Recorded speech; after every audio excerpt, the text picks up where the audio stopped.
Hey guys, thank you for stopping by. Don't forget to subscribe, like, and share. And I hope you enjoyed this interview. All right, welcome back to the program. It's time for us to get into our conversation. My guest is here with me at the table. He's Mr. Abdulrasheed Othman. He's the Chief Executive Officer, Business Leadership Consulting. Welcome, welcome, Othman. And Thank you very much, Nancy. good to have you on the Good program. to be here too. So you're our business clinician. Yes, so For today, or business clinic doctor for today. All right, like I mentioned at the beginning of the program, I think we just need to get into it. We're looking at business models to adopt in an inflationary economy, especially high inflation economy. So, Othman, let me just start. Let's start on this basis. What should be the characteristics of every business, or what should every business owner now within this space, this high inflationary economy, think about? Yes, yeah, or categories of business. I hope you understand what I mean. yeah, so there are three major things that people should look at, regardless of the economic situation, right? And the three key things that people want to really look at is one, as every business must see how they can increase revenue at all points in time, right? The second thing that business owners must always look for is how they can reduce cost. And the third thing, which is the last one, is how they can either increase quality or maintain quality at the minimum. Now, why that is important is because if your business is not growing faster than the inflationary rate, what's going to happen is that inflation will come and creep into your profit, and at the end of the day, you not even have, even no matter how your working capital is, inflation will keep eating into it, and you wake up one day and you don't have money to continue running your business. So business owners must always think, how do we increase revenue? How do we reduce cost? And more importantly, how do we make sure that at least our quality is the same or we're improving it? So those are majorly the three things that I think business owners should be thinking about. Are there different strata of clients or businesses? Yes, different strata of customers or clients that people should look at, you know, giving services or selling goods to. Goods too. Yes. Yeah, so any economy, right, any business, regardless of the size of the business, whether it's big or small, you're actually looking at three major markets. And what are those markets, right? You have a premium market, right, and you have a middle class market, and you have a mass market. The smart business owners are the ones that can create products for each of those markets. Because one of the issues that business owners have is that instead of them to think about the customer they are serving and how they can create a product for those customers, they are mostly focused on, oh, I want to go into this type of business, and this is what I want to do. So now, understanding those kind of markets, you now start to see that, okay, what are the things that each of those markets want? One, for example, the people in premium, what do they want? They want customer service and they want quality. So it means that for every time that you want to serve that kind of customer, you have to give them very good products and you have to give them your time, which is customer service. And it has to be specialized. So I'll give you an example, like milk, for example. So what kind of premium milk would you have? Something like almond milk. It's specialized for a special group of people. And if you really look at it, it's of higher value, meaning that it's more expensive. Then you now go to the middle class. What do the middle class people want? They want the same customer service that those premium people want, but they care about price. So they don't care, they'll kind of like, you know, look at quality and price, and they'll go for more price. So middle class people want price and customer service, which is like your normal full cream milk. If you're looking at milk example, right? Your full cream milk. Then you now have the mass market. The mass market, what do they want? They only want price and quantity. They don't care about quality. That's affordability. Affordability, right? So in that kind of case, that's where you now have the sachetization of the economy, right? Where things are in sachet. At least just get something that you can just use, you to feel like you're taking milk, even if it's not at all, nine bad pass, right? So the idea is, as business owners, if you can create products in those three markets, no matter how the economy turns and moves, you will be able to stay afloat. So the premium market is the kind of market that will be giving you the heavy money, right?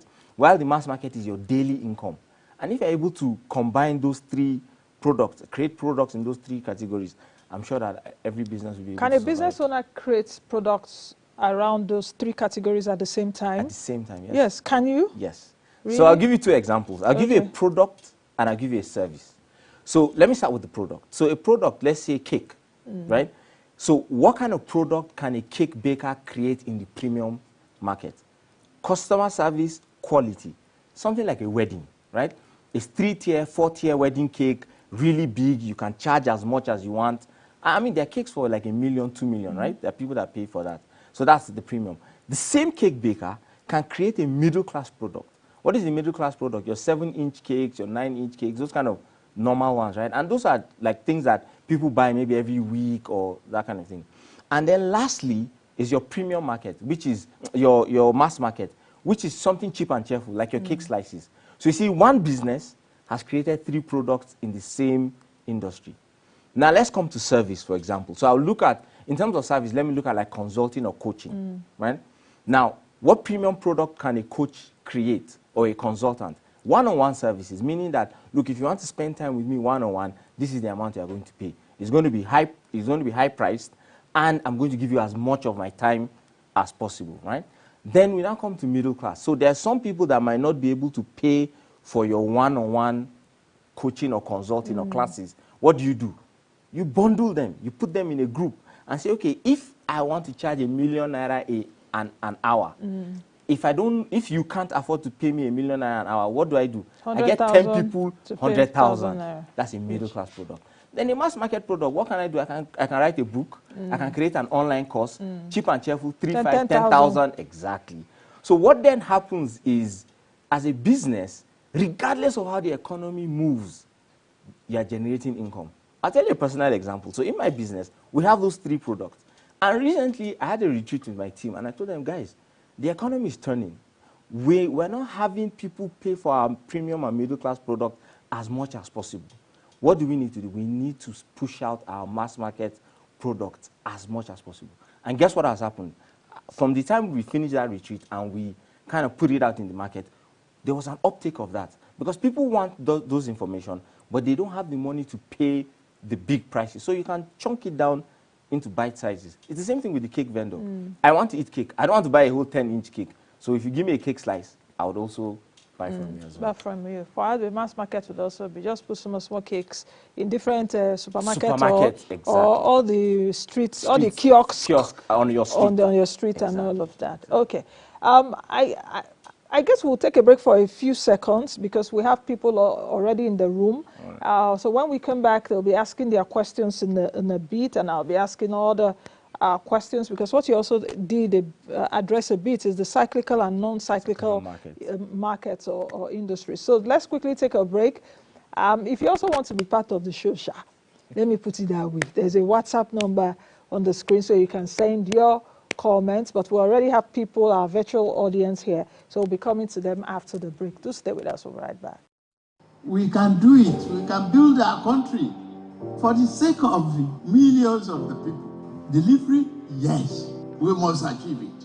It could seem impossible because you don't dream big. When you have this mentality of an achiever, nothing is impossible.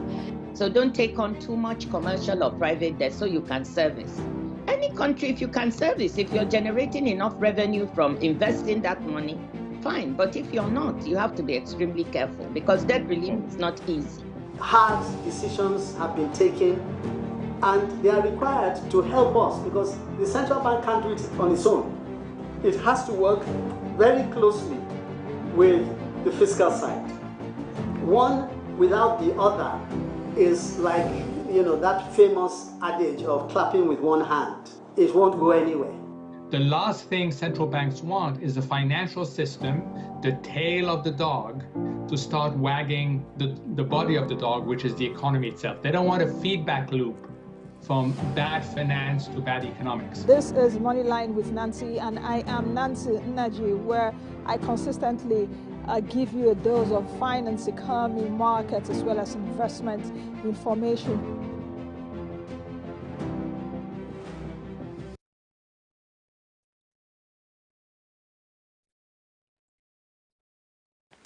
Welcome back. Abdulrasheed Othman is my guest, the Chief Executive Officer at Business Leadership Consulting. We're looking at business models to adopt in a high inflationary environment. Now it's time for us to get into the room, or for the people in the room to join us, because we're already here in the room. Okay, I can see a comment from Deborah. She says, the premium markets help us get bigger catch. That's true from experience mass market. Okay, that message has gone. Anyway, but people are already engaging with us. All right, I also have questions here. People sent us questions, so I don't know. But I think we should start from those in the room. If you want to ask our guest a question, please raise your hands so that I can come to you very quickly. But while we're waiting for that, let's take this first question. Let me see. This is coming from Amaka Mbanefo, how can one sustain his or her business and overcome the economic situation in the country without shutting down to relocate to abroad? That is without Japan. So very quickly, how? Right. So one of the things that people need to understand is that you need to, remember we said that you have to increase your revenue, right? And there are two ways you can increase your revenue. Either you are getting more people to buy from you, meaning that you're marketing and you're trying to meet as many people as possible, or you're trying to get people to buy more from you. So I'll just quickly, touch on those two things. During this kind of period, right, people have to invest in marketing. Now, but the problem is that marketing is expensive too. Exactly. So, but here's what I would say. When you've created those 3 tiers, right, there's something called the value ladder. And the value ladder is a concept that simply says that the higher you go up the ladder, the more value I can add to you as a business, and the more value I can extract from you. So one of the issues that a lot of people have is that when they are doing marketing, they go and they are marketing their premium product. So imagine I don't know you from anywhere, and you're trying to market me to buy a wedding cake from you. I've never tasted your cake. Of course, I'm not going to buy it, right? But instead, one of the things that people need to do is that how can you create something that is free, a freebie or a lead magnet, that when you are now marketing, that's the offer you have, not for people to buy from you. You just want people to give you either their phone number or their email address so that they can get that thing for free. So in case of the cake person now, you can actually give a recipe for a vanilla cake. You say, look, I've been baking for 10 years. I know that a lot of people love vanilla cake. I want to give you this free recipe. And then use marketing and ads and all those things to boost it. You will have a higher return on investment from doing that kind of thing, because what happens? Once people download it, you have their phone number, you have their email addresses, you can then follow up with them. Because you see, marketing is a game of numbers. The more leads you have, the more people know about your business, the easier it is for you to be able to, sell to them. Another thing, the second thing is when you are trying to increase your revenue, you must now get people to buy more from you. So which is your bundling. So there are 2 ways you can bundle it. Either you upsell them. So when somebody comes to you for something, you try to sell a higher price product. Let me give you an example. If you walk into a pharmacy now and you tell them, oh, I'm looking for antibiotic, most times they will always sell you the higher brand. One. Whenever I go into a pharmacy, the pharmacist always does that. Isn't it? It is. Me, I know their style, so I'm like, no, get me another brand. Let me see the brands, and I make my choice. So that's upselling, because what happens is that you don't have people coming. The chances that people will come in to your shop is slim. So anybody that comes in, you want to, as much as possible, extract value. Yeah. So you upsell the person immediately. Now, here's the other way. If upselling doesn't work, then you can cross-sell. So what is cross-sell? You walk up to me, if I'm in a pharmacy now, you tell me, oh, I have a cold. Once you have a cold, I know that means probably you have vitamin C deficiency. So I'll sell you vitamin C. Then I'll sell you Strepsil. Yeah. That's cross-selling. So it's the same thing. For example, you go to ice cream places. There's a popular ice cream place. I'm not going to mention their name because they're not paying enough for ads. Yeah. Right? You go to buy ice cream. They will always tell you, do you want the cone inside? They don't make it seem as if the cone is an additional. They'll just say, would you want cone with that? And then if you are not paying attention, you say, yeah, sure, put cone. What did they do? They've added an extra 500, 1,000 to your order without you realizing. So ability to increase revenue in terms of either you're selling to more people, that will help you to go through this process, or you're selling more to people. So that anybody that comes to you, you try and get the best value from the person. Okay. We have hands up. Let's start with Ebenezer. Ebenezer, can you hear me? Unmute your audio and ask your question in just a few seconds, 20 to 30 seconds. Welcome. Ebenezer, we can't hear you yet. Can you hear me? We can't hear you.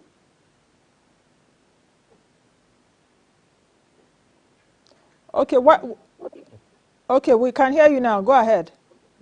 Thank you so much, my network. Thank you so much for what you do for the Yes, ma'am. And I want to really appreciate our guest, Mr. Abdulrasheed. Well, of course, I know today is business, but I just want to know. My name is Melissa. I practice as an HR professional. What kind of advice do you have for people in paid employment during the inflationary period? Right? What kind of advice do you mind to give people in paid employment? Okay. Right? At that opportunity, they can reach on in Agri also. Thank you so much. That's my question. Okay. Ebenezer, if I got you right, at least for those that have 9 to 5 jobs, what kind of advice do we have for Do them? you give Yes. them for during the Paid inflationary? employment. Okay. All right. So So it depends on your company policy. Some companies forbid any type of business. So if your company forbids any type of business, then there's really nothing you can do. You how can about only you just using your night time well, I or mean, but something no. So the online? issue, yeah. But the issue is that if for those companies that totally forbid it, whether it's your nighttime or it's your weekend, or they will frown upon it. But I know that a lot of companies are a bit flexible. They don't mind. I mean, as long as it doesn't directly affect The their company. productivity. So what do? You look for what are the things that you have a passion for. Because the things that most people are passionate about, right, is not by chance. So I'll give you an example. I worked in oil and gas for over a decade, right? In the time between when I was almost ending my career in oil and gas and going into consulting full time, I was merging both of them. I was doing both my 9 to 5 and what I was doing. How did I discover that? From the time when I was a child, I've always loved to talk. I was that person. On my report card, they must write talkative, they must write hyperactive. That means we are the same. I thought I was the only one. When I was in school, primary school, yeah, my so they teacher would don't be like, she hyperactive, talks too talkative, much. talk too much. I Exactly. check out what I'm doing today. So I now looked at it. I said, okay, if I talk too much, what can I do to monetize it? So I realized that look, speaking is a way to make money. Writing, having coaching clients and all that. And so I started. So on my weekends, I'll host classes, charge people something little for people to come. It will cover the hall, but at least there's a little something that's coming in. So the more you're able to add value to yourself in terms of training, learning skills and all that, the more you have potential to give people. So that's just even one. Another thing, you can start agriculture. You can open a fish farm. You can open poultry. There's a lot. So even the government doesn't frown at that. Frown at that, yes. exactly. Even as a government worker, Yes, you you can have a farm. But you have to be passionate about it. For example, I'm not passionate about farming. Even though I grew up in a family that we used to farm. My mom had poultry. But I feel like because of the experience of the poultry, now I don't want to see chicken. You understand? So you find what you're passionate But you eat about. chicken. I eat chicken. But not the process of making it. So find the thing that you're passionate about, because it means that you can do it for free. Now imagine getting paid for something that you could do for free. Yeah. You will not work for a day in your life. That's the saying, yes. Yeah. Get something you're passionate about and you won't have to work a day for it. Okay, Deborah is also raising her hand. Deborah, unmute and let's hear what your question is in just a few seconds. I see you are with a notebook and paper, a biro. Yes. I hope you've been taking notes. Okay, welcome. Nancy, and I appreciate our guest. My question is on premium markets, because he explained 3 types of market: premium market, the middle level market, and the mass market. Now, from my experience as a businesswoman, the mass market are the one that patronizes more. The premium market, they hardly patronize. In fact, experience recently, premium customer will tell you that they don't have the money. This is an economy whereby the rich and the poor are crying at the same time. And the premium customer, the premium market is actually the targeted audience. Now, and I want to ask, how do you climb the value ladder when the premium customers are complaining of the economy? Thank you. Thank you, Deborah. That's a very good question. Very good question. Yes, because everybody, they cry now. Yes. So and like you mentioned, the premium customers or premium clients, they are not all the time. It's not every time. It's not every time, yes. But once they buy, one is one. One is one, exactly. So what you want to do in this kind of scenario, because what's happening, because of how the economy is, cash is tighter. So and what is a sale? A sale is just saying that, look, this thing that I have in my hand is more important than the money you have in your pocket. Can you give me the money in your pocket so that I can give you this thing in my hand? So for this kind of economy, what you want to do is that you want to create a model that is kind of like value-based pricing. In terms of, you must show them the value. Why is that thing important? And a lot of business owners, when they are trying to market their product, the mistake they make is that they are always talking about the features of the product. So let me give you an example. If I'm talking about cake, they'll say, oh, the cake is 10 inches, is this? That's the feature. What is the benefit? So why should I buy this cake from you? You know, so it's for you to be able to identify what are the issues that the people have, depending on what product or service you're offering. What are the issues they have? How can this product or service solve that issue for them? The more you're able to escalate the pain for them, the easier. So I'll give you an example in coaching. Especially up north in Nigeria, right? Coaching is not something that people really go for. So what did we do? We created this value-based, saying that, look, we threw out a question. Are you running a business or a hobby? And then everybody was like, wait. Then I go ahead and say, look, if your business cannot generate enough revenue to take you home, you're running a hobby and not a business. So if you want to turn your hobby into a business, you know, then you can now have, you know, have conversations with us, right? So what that did was that it helped us to be able to create value and to be able to get people to be more interested in signing up for those kind of conversations. Okay. Deborah, I hope your question has been answered. I see Eberechi Marcos on here, but Eberechi, you also sent a question, so I think, should I go ahead to read your question, or you have your question? Do you want to ask your question?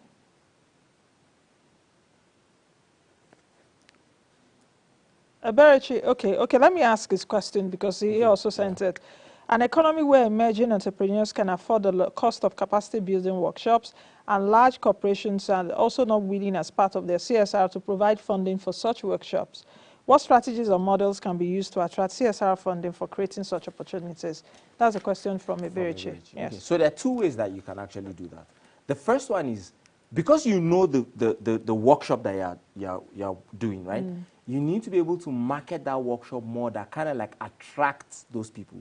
So you have to identify and say, okay, this workshop, which company owners are interested in this? Because if you look at it, most companies provide CSR for events or projects or goals that are in line with the CEOs. So let's say, for example, if you're looking at people with disability, for example, look for CEOs that probably have disability, maybe in their family or someone close to them, or they've ever spoken about disability. Those ones are more susceptible for you to be able to reach out to them.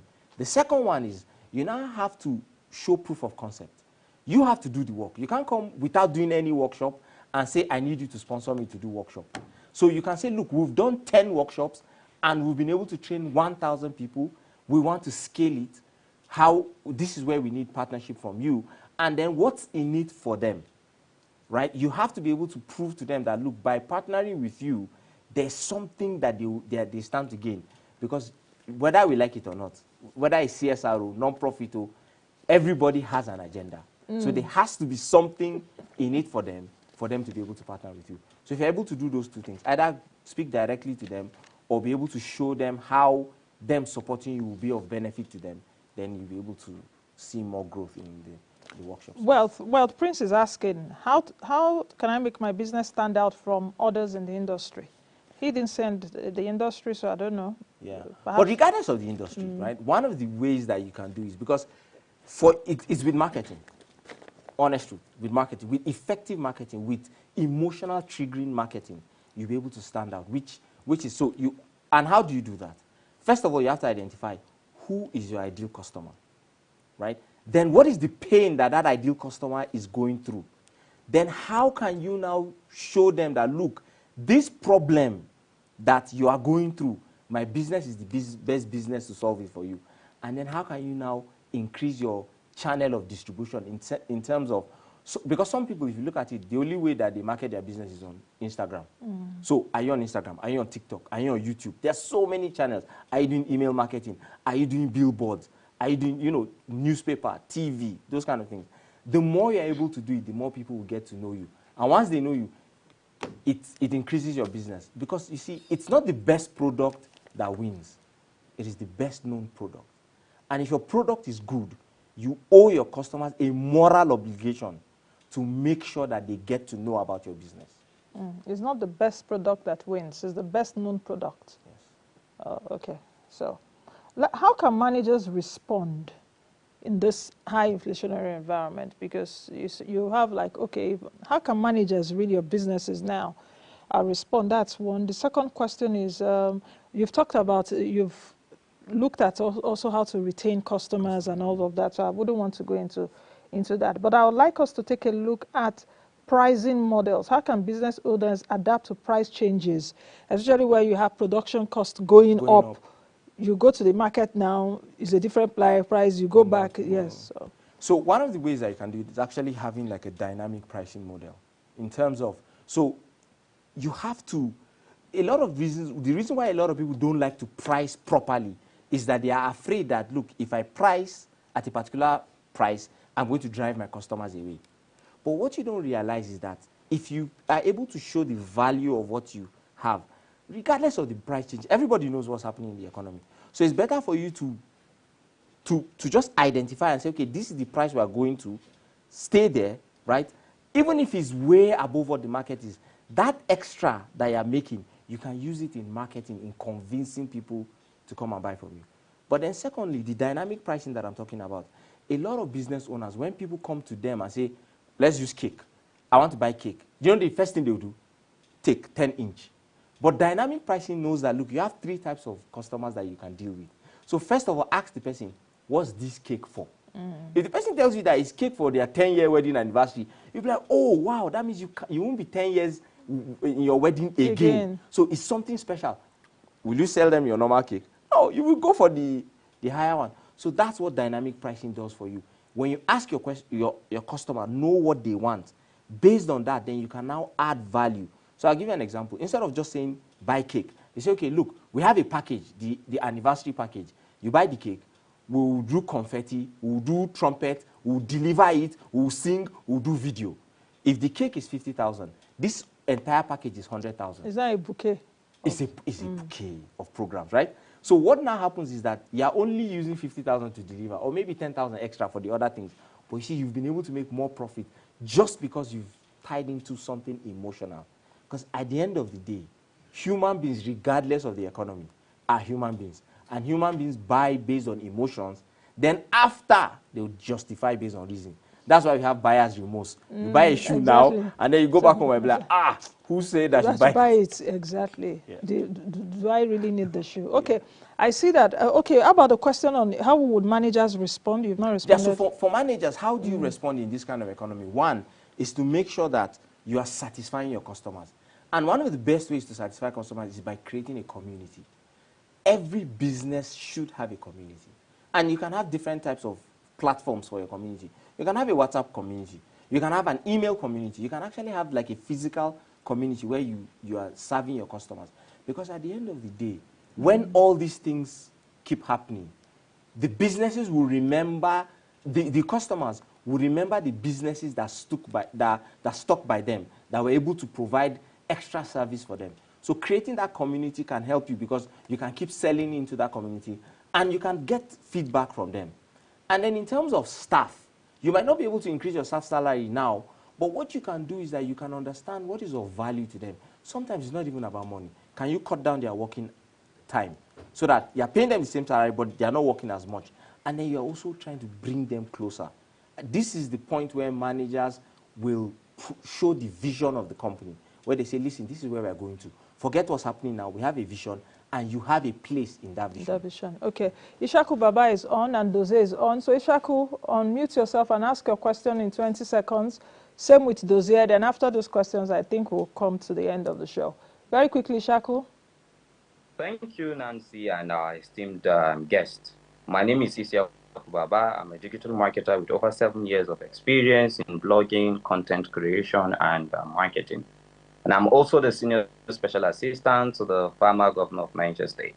Now, my question is simply that in light of this current inflationary pressures that we're facing today, what innovative business models can Nigerian entrepreneurs and established businesses adopt to not only survive but thrive, while also addressing the social economic needs of their communities, considering the balance between cost management, value creation, and sustainable growth? Okay, thank you, Shaku, for that question. Dozie, over to you. Ask your question very quickly. Ishaku, please, can you mute your audio back? Can you? All right, All right, Dozie, over to you very quickly too. Good morning, Nancy, and good morning to the guests. I hope you can hear me. Yes, we can. Go ahead. First one, I feel that right now there's a cash crunch. Money is the value. So I want to ask the first question, which is, how do young people who are basically we're talking about source? First of all, what kind of business would they go into with little minimal funds? Just like you said, low risk, and also guarantee them rather than your network is breaking. Any other person that is not asking a question should just mute your audio. I can see, or Jackie Ray, your audio is on. Please mute it so that we can hear Dozie. Just go straight to the question because I couldn't hear that. Quickly, okay, you have 10 seconds, yes. As I was saying that what I'm giving me an example of business because I know the young people are listening. What a business with minimum amount of capital, risk, and guarantee long term. And also, in case of the fact that there's also a question, people are unemployed, especially young ways, and they have to bring in the government, they are not entrepreneurs. What do they come to get people engaged, like something to do? Because a lot of idle people. My question is based on just compassion for my fellow Nigerians. That's it. Thank you very much. Okay, I still did not hear, but I have a faint idea of what you are asking in terms of what kind of business do you do with minimal capital and high returns? High returns. Okay, so those two questions. Okay, so I'll just go ahead and answer Ishaku's question. Thank you very much, Ishaku, for that question. So innovative business models that one can go into or adopt in this kind of economy. The first one is one business model that is a sure way for you to be able to grow your business. It's the freemium business model. And I alluded to it earlier on, where I said that what the freemium business model simply says is that, look, we have a value ladder. But how do we get people into that value ladder? Is by offering something for free. If you look at it, that's what Google did. They offered all of us emails for free. All of us have Google. Then now they're saying, okay, fine. If you want Google Drive, yes, you must pay something. Exactly.